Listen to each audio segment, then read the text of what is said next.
各位乡亲，气象署今仔日透早已经发布防风风台海上甲陆上的风台警报。陆上的警戒区包括台南、高雄、屏东、恒春半岛甲台东，那宜兰有可能会落超磅的大水雨。咱来听气象署详细的说明。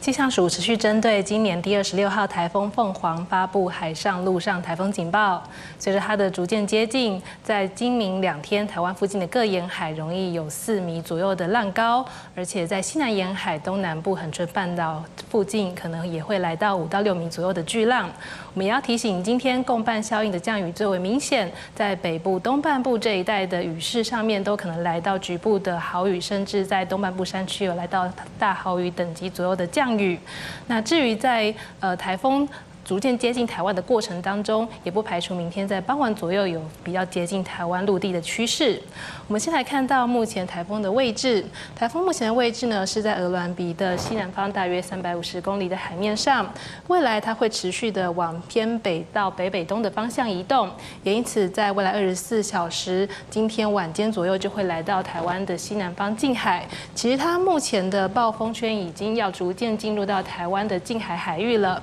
目前它是一个轻度台风，它的近中心的最大风速是在每秒30公尺。七级风的暴风半径虽然略微缩减，但是目前还是有220公里。那随着它的逐渐北上，虽然强度有稍微减弱，暴风范围也有稍微的缩减，不过也可以看到它对我们的近海以及陆地的威胁还是不可以忽视的。